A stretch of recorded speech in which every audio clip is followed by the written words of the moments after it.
Hello folks, I am Juliano. Today I'm going to talk about translation and technology. As many of you know, I studied computer science at college. I worked for a few years as a systems analyst and then I became a translator. And I think that my knowledge about technology helped me a lot to enter in this market because translation and technology have everything to do. In 2017, I organized an event called Poliglotar, an event where we have talks about languages, cultures, and also translation. One of the talks was given by Ricardo Souza.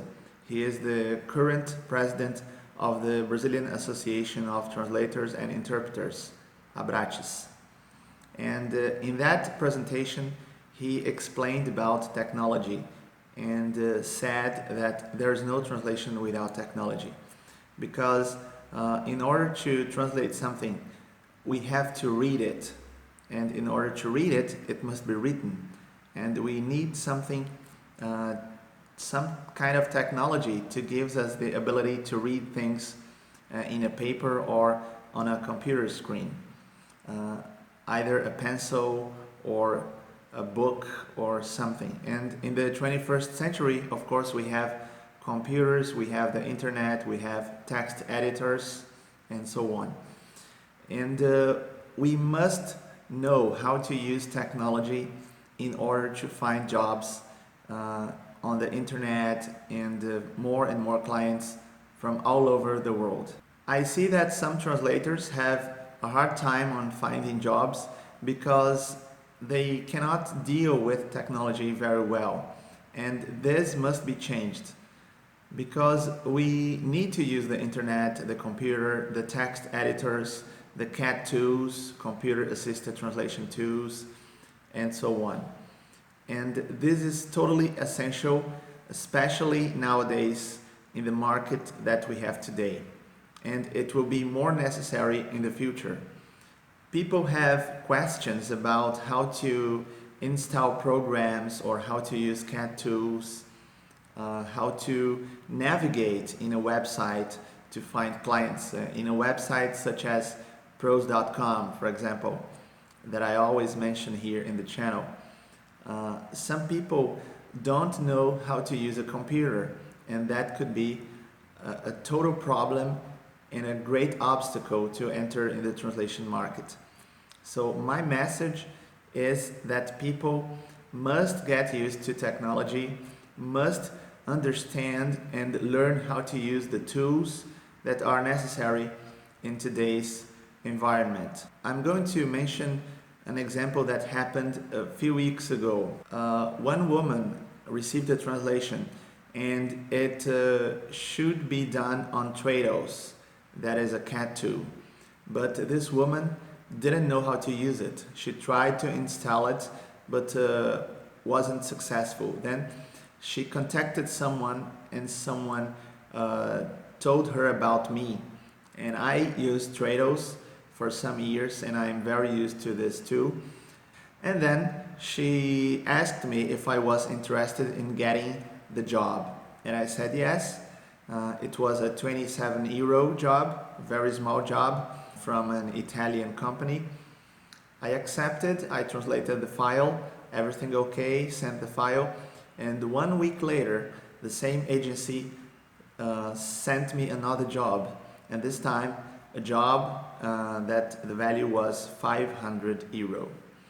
So you see, someone was unable to use a tool, was unable to use a software to translate some text. And then this person contacted me and I did it, and then I got a new client. As you can see, this happens all the time. People are unable to use a software or to use the computer, and then other people use the computer very well and they get the clients, they get the jobs. That's how it works. So people have to get used to the file formats, for example, Excel, Word, PowerPoint, PDF. We have to deal with all those kinds of files because the jobs are going to come in all different file formats, and we have to know them. And also some agencies will need us to use a specific CAT tool or an online tool or desktop tool, whatever. For example, Tradução or MemoQ, MemSource, WordFast, and so on. And we have to know these tools, because without them, translation would be much more difficult than it is. And some of the jobs we wouldn't be able to accept anyway without those tools. So we have to know the tools, we have to know how to use the computer, and also how to build our profile on websites, how to make marketing on the internet, and so on. And those tools have all different kinds of interfaces and commands and buttons that we have to press in order to do some functionalities and so on. We constantly have to learn more and more about how to use the tools and to get used to them, basically. This year I went to Abrates Congress, and I watched a talk about how machine translation can increase translation speed.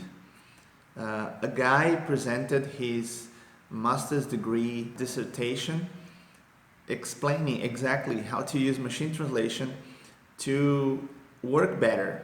So we see that today there is machine translation being done by many people, such as Google Translate or other tools. But of course that Google Translate is just for the general public and very informal settings of translation. There are other tools that are used in a more professional environment. And these tools, not only CAT tools, but also machine translation tools, can be used by translators to get more and more job done in less time. And this guy explained his research on that field, and that's already a reality that we have to face. And this is true not only for translation but also for interpretation, because interpreters also need to use computers, headsets, transmitters, receivers. Some of them use binoculars to see the slides better and read what the presenter is saying. And there's also remote interpretation, that is, the interpreter is somewhere that is not the place where the event is being held, and everything is done through the internet. So also for interpreters, technology is more and more necessary. I'm going to read now an article, or at least some parts of the text that talk exactly about translation and technology. This article was published this month, December 2018, and the headline is "Human translators are the perfect microcosm of the future of work." And then we can see a picture of an interpreter with a screen before him and some devices and so on. But it talks especially about translation. Well, I'm going to read now some parts of the text. Human translators are caught in the crosshairs of two conflicting trends. On one hand, the world is increasingly globalized, with technology that can spread across borders with a touch of a button. The need for people who can translate words and understand the nuance of different cultures has never been greater. On the other hand, the world is increasingly automated. Google released an AI-powered translation tool in 2016 that is nearly undistinguishable from human translation. It seems that human translators will inevitably all be replaced by algorithms, right? But the fate of translators, as with most industries ripe for automation, is not black and white. The most effective translators, at least for complex bodies of text, are neither humans nor machine. They are in fact centaurs, humans augmented with the support of technology. So as we see, technology is going to increase more and more in the future, and translators with technology is the perfect combination to solve the problems that we'll have with the texts that are going to be produced. And a little further in the text we can see that it talks about the translation market. I had recorded another video 2 years ago about the size of the market, and I mentioned that in 2012 the size of the translation market worldwide was $33 billion, and in 2015 it was $47 billion. So it was growing.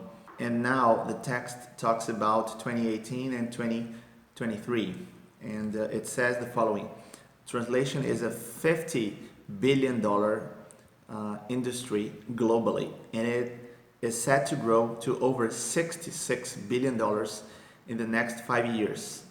And it says that data shows that the demand for human translators has actually doubled in the past 7 years, a trend that we don't believe will necessarily slow down. So as we see, the market is growing and the need for human translators is also growing, although technology is getting better and machine translation is taking over a part of the jobs. And in the end of the article it says that human translators can translate about 2,000 to 3,000 words a day, but with the help of technology, translators can turn around the same amount of text roughly 3 to 5 times faster, earning them more money in the process. So, as we can see, the market is growing and translators will still be necessary. But the translators that will be necessary are those who are able to deal with technology, as we can see. And now I'm going to tell 4 things that are true and the conclusion. The first one is there's no translation without technology, as we have seen. Technology is not going to stop getting better. Yes, because humans are always going to try to improve technology to make things easier for them, and there is no way we can escape from that. We cannot stop the improvement of technology, even if we wanted, because we depend on it. And the translation market is growing, as we can see with statistics from the last years and the trends for the next few years. And the last point is human plus machine is expected. So humans combined with machines, with computers, with tools, websites, internet, and so on. We need to work together with machines in order to have a place in this market. And the conclusion is embrace technology. We have to accept and be in favor of technology. We have to accept technology.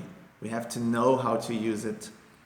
We have to deal with it in our life, in our work, and so on. So don't be against technology. Don't be against machine translation or CAT tools. You have to use those resources as much as you can, and if you don't know how to do it, you have to learn it, because otherwise you will be out of the market in no time. So that's my message for today. Let's use technology in our favor. See you next time. Bye.